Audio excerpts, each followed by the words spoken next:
Welcome back to the channel, guys. So, as you can see, the red car is still in the garage. It is still dirty. Still needs some work.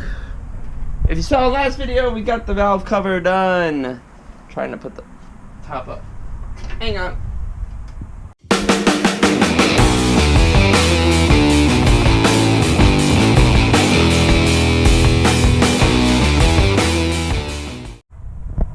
And we're back. Okay, so the hood's up.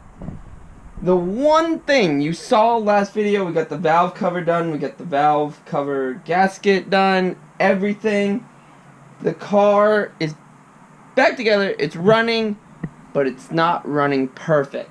And so what has happened, what we've had to do for a while, is our TPS sensor in the back is not right. So if it's a little bit off, either up or down, the voltage is way off and it throws the whole thing out. So it sounds good and it revs good, but once you put it under power, like under load, it just backfires and dumps fuel and all sorts of stuff. So what we need to do is adjust our TPS. So I need to get the voltmeter, put it on there and check it and see where it's at. If it needs to be at closed throttle, it needs to be at 0.5 volts.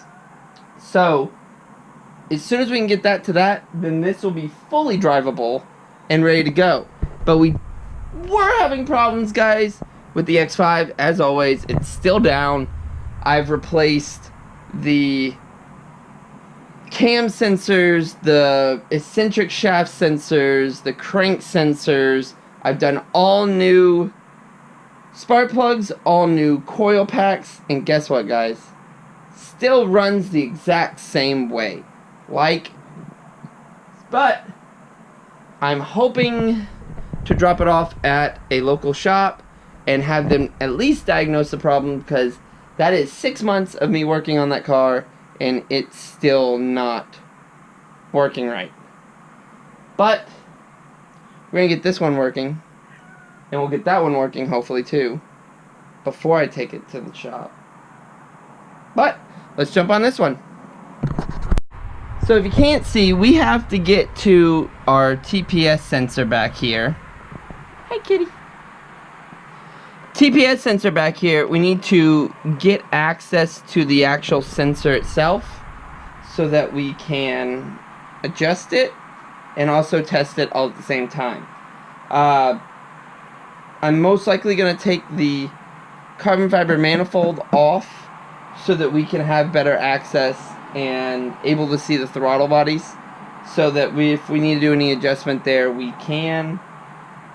But yeah, let's get all this cleaned up and let's get to it.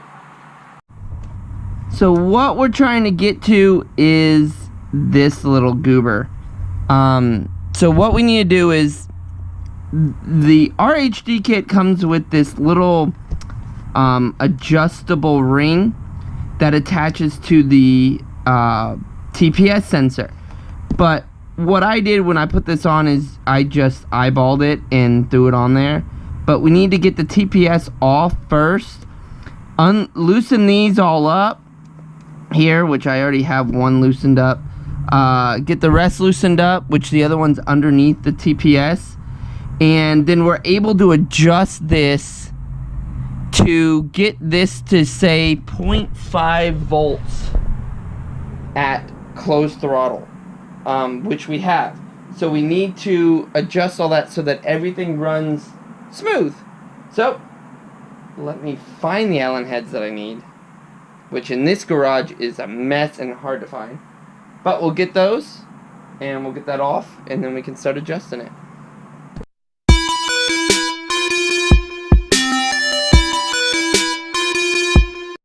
Okay, so what we've done is I've loosened the bottom screw just enough that we can move this little flange around. And we are going to remount the TPS sensor and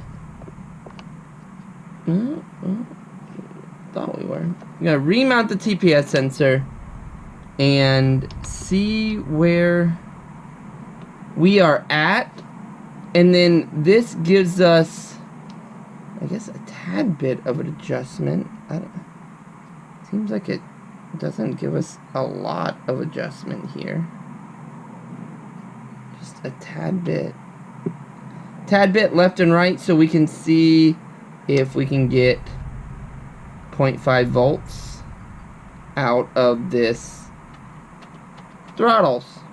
So let's reattach it, go find our multimeter, and hook this whole friggin' thing back up. So now that we got that all adjusted, let's see if that did any change to the idle. I was talking to Not Guilty on Instagram, and we've gone back and forth because he's got the same kit, and he's had the same TPS like sensor. I wouldn't call it an issue. It's just super sensitive that if it's not 100% perfect, the throttle response is like way off, and the car gets confused and starts dumping fuel, and so it bogs it down and all that kind of stuff. So let's see if that changed anything.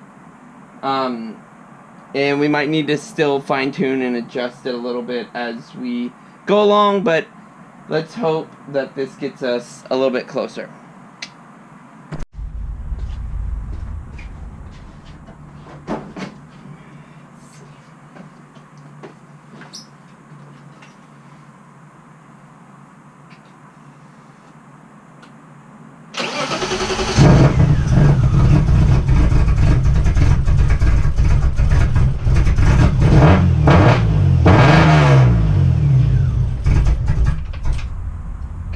Okay, so the revving is a lot better. The idle is off. So that means we gotta bring it up just a little bit on the TPS so that we can make sure that the that we have the idle set. So we're almost there, guys. Just one little adjustment, then this thing is ready to go. Getting foggy in here, so we'll take a break as soon as we get this done.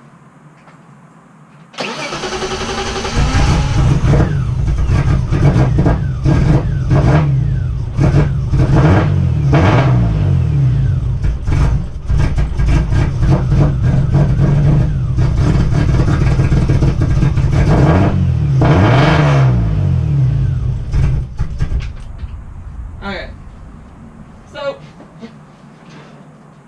super foggy. So we still need to adjust the idle just a bit. It's smoking really bad because I haven't started it in God who knows how long. But we still need to do a little bit of adjustment on the TPS for idle, but it's a lot better than it was before. So make some minor adjustments here and give the garage some time to air out. And we have one special project that I literally have not posted about or not done anything about, guys. So we are gonna jump inside and I'll show you the special project. Here's the surprise. It's an all custom E36 dash built by Tyler here in town. I don't know if you guys know his Instagram. I'll put it right here. It's he's building one crazy E36, and this was a gauge cluster that he built for himself and his car, but I snagged it from him when I found out he had it and he was willing to let it go. Had to snag it. So it's all updated, as you guys can see. The all the numbers are updated so that it looks OEM for the E36, but it's a little bit updated, and all the lights when lit up, they're not orange, they're bright white. Also, if you can tell, there is a built-in shift light that I can set the RPM on the back at whatever RPM I want. I can set it, but what we need to do today is we need to pull this whole thing apart. When assembling it, there's a bunch of fingerprints. I don't know if you can see them in here, so we need to get in there and clean this glass up from the backside.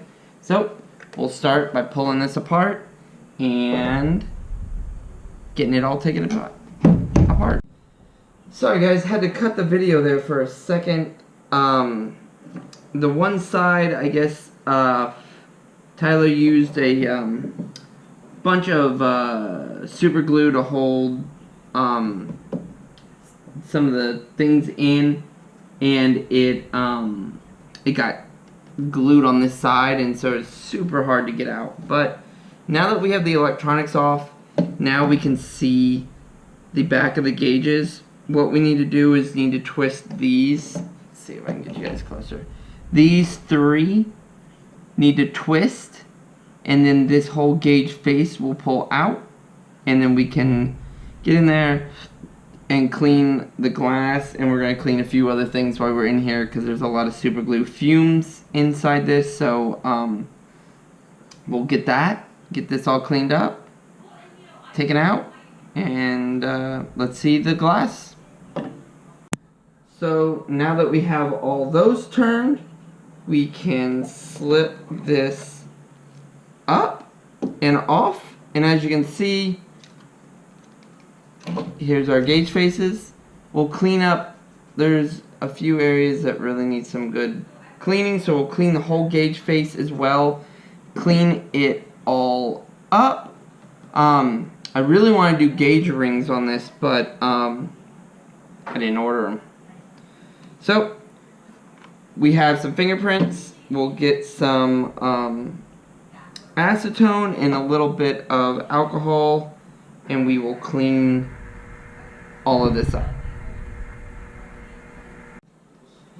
So as you saw, we have everything apart.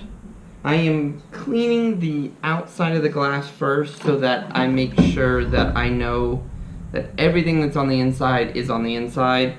So I just put a little bit of cleaner wax, and I gotta make sure that we get everything, any scratches, any marks, any overspray, anything off the front glass, so that we can actually see what's on the inside glass, so that we know that we're getting everything clean, because we definitely do not want to take this.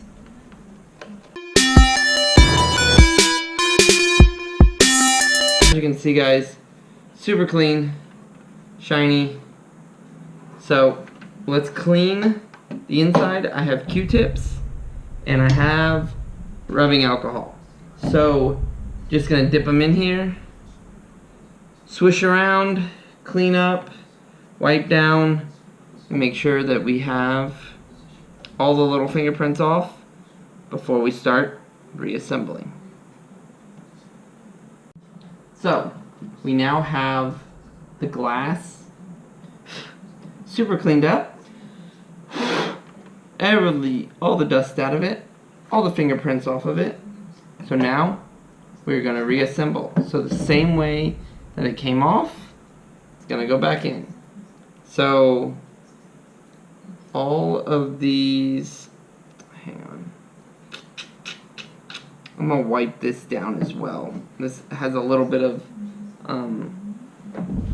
looks like it's got a little bit of glue overspray on this glass, so I am going to just wipe it off so that everything is clear back here.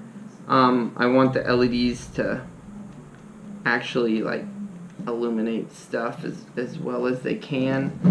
So any amount of glue residue on this needs to come off, so that we make sure we have a good clear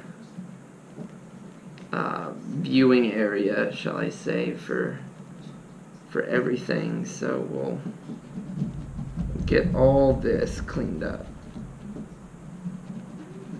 There we go, guys. So now you can see all that is clear on the back side. So now what we'll do here, same way we took it off, we'll slide this back on and in. Then we will twist. These need a little bit of help with a screwdriver. We will twist this around 90 degrees till it clicks in. Let's turn it. Let's see. Make sure it's seated all the way down. No, let's go that way. It's gotta go the other way. So turn it till it clicks. Boom. And one more. And that will keep our gauges in there tight. Then, thanks dog. Then we can take our control panel and slide it in and clip it in and bolt it down, and we are done. So now we have our completed custom gauge all cleaned up, nice and done. I will put in a video right here that shows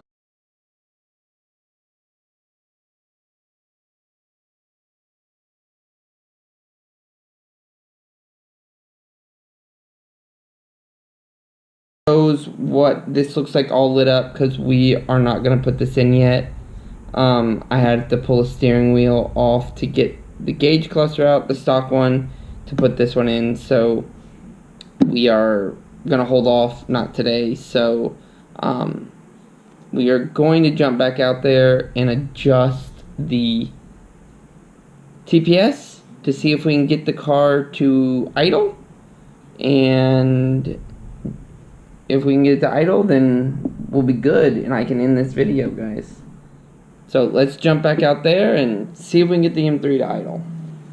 So guys, we tinkered with the M3 just a little bit, and as you can see, it's smoky in here because I can't have the door open because it's late and I have neighbors and this car is loud. So we have it idling, we've adjusted the TPS, and now our next thing is to get it off the dollies and drive it. So most likely Saturday we'll be able to get this thing out and drive and start ripping on it to make sure that we have everything squared away and that everything is working correctly. We also, before I end this video, we are dropping the X5 off at the shop because I cannot figure out what's wrong with it. I've replaced literally every sensor on the motor and the car still runs exactly the same. I've done coil packs, I've done new spark plugs, I've done cam sensor, crank sensor, eccentric shaft sensor, valve covers on both sides, and still runs as the exact same. So, gonna drop it off with our friend Steve Ola for him to diagnose it, as well as the white car. Hopefully Saturday we'll get some time. I have a new AC compressor for the white car, so we can finally put AC in that car. So we have a lot coming up, guys, so stay tuned.